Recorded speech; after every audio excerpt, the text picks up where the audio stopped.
ಮಾತಾಡೋ ಸಾವಿರ ಮಾತಾಡ್ಬೋದು. ಈಗ ಯಾರೋ ಮಾತಾಡಿದ್ರು, ಮಹಾರಾಜರು ಅಷ್ಟಾಸ್ತಿ ಐತೆ ಇಷ್ಟಾಸ್ತಿ ಐತೆ ಅವ್ರನ್ನ ಬರ್ಕೊಟ್ಬಿಡ್ಬೋದು, ಇದು ಮಾಡ್ಬೋದು ವಿಜಯಶ್ರೀಪುರ ಅಂತ ಯಾರೋ ಮಾತಾಡಿದ್ರು. ಈಗ ಮಹಾರಾಜರು ಮನೆತನ ವಜ್ರ ವೈಡೂರ್ಯ ಮಾಡಿ ಕ್ಯಾರೆಸ್ ಕಟ್ಟಿದ್ರು. ಇವ್ರು ಸ್ವಂತ ದುಡ್ಡಿಂದ ಜನಕ್ಕೆ ಏನು ಮಾಡಿದ್ದಾರೆ ಮಾತಾಡಿರೋರು? ಅದನ್ನು ಕೇಳೋದು. ಈ ಥರ ಸೇವೆ ಮಾಡಲಿ. ಮುಂಚೆ ಆಡಳಿತ ನಡೀತಾ ಇತ್ತು, ಈಗ ನಡೀತಾ ಇಲ್ಲ.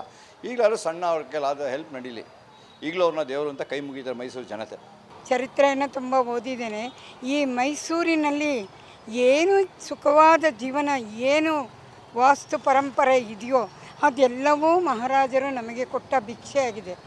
ಯಾವ ವಿಶ್ವವಿದ್ಯಾಲಯವಾಗಲಿ, ಯಾವ ಆಸ್ಪತ್ರೆ ಆಗಲಿ, ಏನೇನು ಕಟ್ಟಡಗಳಿದೆಯೋ, ಏನು ನವೀಕರಣ ಮಾಡಿರ್ಬೋದು, ಪಾರ್ಕ್ಗಳಿದೆಯೋ, ಇವೆಲ್ಲವೂ ಅವರೇ ಮಾಡಿರೋದು. ಬ್ರಿಟಿಷ್ ಸರ್ಕಾರಕ್ಕೂ ಅವರಿಂದನೇ KRS ಕಟ್ಟಿರೋದು. ಈ ಸುಬ್ರಾಯನ್ ಕೆರೆ ಪಾರ್ಕಿಂದ ಹಿಡಿದು ಅಗ್ರಹಾರದಲ್ಲಿ ಧರ್ಮವಾಗಿ ಕೊಟ್ಟ ಬ್ರಾಹ್ಮಣರ ಮನೆಗಳಿರ್ಬೋದು, ಪ್ರತಿಯೊಬ್ಬರು ಅಂದರೆ ನಾನು ಹೇಳ್ತಾ ಇರೋದು ಈ ಮೈಸೂರೇ ಅವರ ಪರಂಪರೆಯ, ಅವರ ಹಿಂದಿನವರ ಪೂರ್ವಿಕರ ಒಂದು ಕೊಡುಗೆಯಾಗಿದೆ. ಹೀಗಿರುವಾಗ ಯದುವೀರ್ರವರೇನಾದರೂ ರಾಜಕೀಯಕ್ಕೆ ಬಂದರೆ ಅವರು ಈಗಿನ ರಾಜಕಾರಣಿಗಳಂತೆ ಕಾಸಿಗೆ ಕೈಯೊಡ್ಡುವವರಲ್ಲ. ಅವರ ಪರಂಪರೆಯನ್ನು ನೆನೆಸ್ಕೊಂಡು ಅವ್ರಿಗೆ ಇಷ್ಟ ಇದ್ರೂ ಭ್ರಷ್ಟಾಚಾರ ಮಾಡಲಿಕ್ಕಾಗಲ್ಲ. ಯಾಕೆ ಅಂದರೆ ಅವರಿಗೆ ಅಂಥ ಒಂದು ಸಂಸ್ಕಾರ ರಕ್ತದಲ್ಲಿ ಬಂದಿರುತ್ತೆ. ಅವರ ಜವಾಬ್ದಾರಿ ಜಾಸ್ತಿ ಇರುತ್ತೆ. ಅವರ ಪೂರ್ವಜರ ಕೃಷ್ಣರಾಜ ಒಡೆಯರ್, ಮುಮ್ಮಡಿ ಕೃಷ್ಣ, ಜಯಚಾಮರಾಜೇಂದ್ರ ಒಡೆಯರ್ ಇವರೆಲ್ಲರ ದಾರಿಯಲ್ಲಿ ಅವರು ನಡೆಯುತ್ತಾರೆ. ಇದು ನಮ್ಮ ಮೂರ್ಖ ಜನಕ್ಕೆ ತಿಳಿಯಬೇಕು. ಮಹಾರಾಜರ ಒಂದು ಕಡೆ ಮಹಾರಾಜರ ಋಣವನ್ನು ತೀರಿಸಿದಂತಾಗುತ್ತದೆ.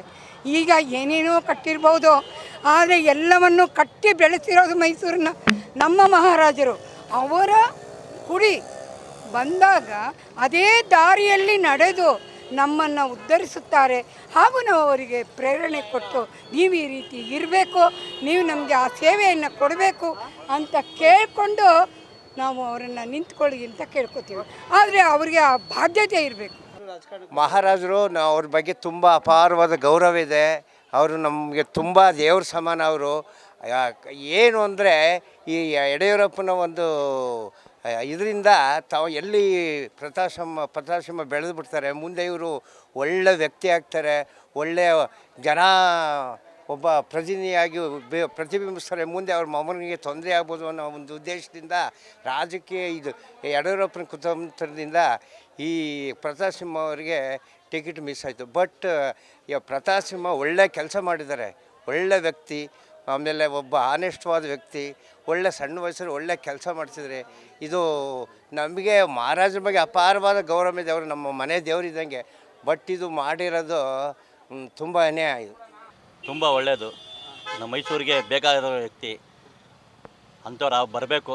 ಪ್ರತಾಪ್ ಸಿಂಹಕ್ಕಿಂತ ಇವು ಮಹಾರಾಜರು ಬಂದಿದ್ದು ತುಂಬ ಒಳ್ಳೆಯದಾಯಿತು. ಇವಾಗ ನಾವು ಕಾಂಗ್ರೆಸ್ಸಲ್ಲಿರೋದು, ಇವಾಗ ಹಾಕೋದು ನಾವು BJPಗೆ ಓಟ್ ಹಾಕ್ತೀವಿ ಮೈಸೂರು ಮಹಾರಾಜರು ಬಂದಿರೋದ್ರಿಂದ ಅಲ್ವೇ. ರಾಜಕೀಯದಲ್ಲಿ ಸಕ್ಸಸ್ ಆಯ್ತಾರೆ ಅನ್ಸುತ್ತೆ. ಆಯ್ತದೆ, ಜನಗಳೆಲ್ಲ ಹಾಕ್ತೀವಿ. ಯಾಕೆಂದರೆ ನಾವು ಮೈಸೂರು ಮಹಾರಾಜರು ಸೋಲ್ತು ಅಂದರೆ ನಮಗೆ ಅವಮಾನ ಒಂಥರ ಅಲ್ವೇ. ಮೊದಲನೇ ಬಾರಿಗೆ ಭಾರತೀಯ ಜನತಾ ಪಕ್ಷಕ್ಕೆ ಅವ್ರು ಬಂದೋದಕ್ಕೆ ಸ್ವಾಗತ ಮಾಡ್ತೀವಿ. ನಾನು ವೈಯಕ್ತಿಕವಾಗಿ ಹೇಳಬೇಕು ಅಂತ ಹೇಳಿದ್ರೆ, ನಾವು ಆಗಿಂದೂ ಕಾರ್ಯಕರ್ತರು ಏನು ನಮ್ಮ ಶ್ರೀಕಂಠದತ್ತ ಒಡೆಯರು ಬಂದಾಗ 1996ರಲ್ಲಿ ನಾವು ಅವರ ಜೊತೆ ಸೇರಿ ಕೆಲಸ ಮಾಡೋ ಸೌಭಾಗ್ಯ ಸಿಕ್ಕಿತ್ತು. ಅದೇ ರೀತಿ ಇವತ್ತು ಇವರು ಯದುವೀರ್ ಬಂದಿರೋದ್ರಿಂದ ಭಾರಿ ಸಂತೋಷ ಆಯ್ತದೆ. ರಾಜನ ಮನೆತನ ಬಗ್ಗೆ, ರಾಜರ ಬಗ್ಗೆ ನಾವು ಹೇಳೋವಂಥ ದೊಡ್ಡ ವ್ಯಕ್ತಿಗಳಲ್ಲ. ಅವ್ರ ಕೊಡುಗೆ ಮೈಸೂರಿಗೆ ಅಪಾರವಾಗಿದೆ. ಶ್ರೀ ಒಡೆಯರು ಇರ್ಬೋದು, ರಾಜರು ಇರ್ಬೋದು, ಸಣ್ಣ ಸಮಾಜನ ಗುರುತಿಸಿ ಅವ್ರಿಗೆ ಹೇಳಿ ಬರುವಂಥ ಅಭಿವೃದ್ಧಿ ಕಾರ್ಯಗಳನ್ನ ಆಗಲೇ ಮಾಡಿ ತೋರಿಸಿದ್ದಾರೆ. ನಮಗೆ ಇನ್ನೂ 100 ವರ್ಷ ಆದ್ರೂ ಅವರ ಕೊಡುಗೆ ಅಪಾರ ಇದೆ. ಈಗ ಬಂದಂಥ ಯದುವೀರು ಕೂಡ ಅದೇ ರೀತಿಯಲ್ಲಿ ಸೇವೆ ಮಾಡಿ ಒಂದು ಅಭಿವೃದ್ಧಿ ಮಾಡಲಿ ಅಂತ ನಾವು ಆಶಿಸ್ತೀವಿ.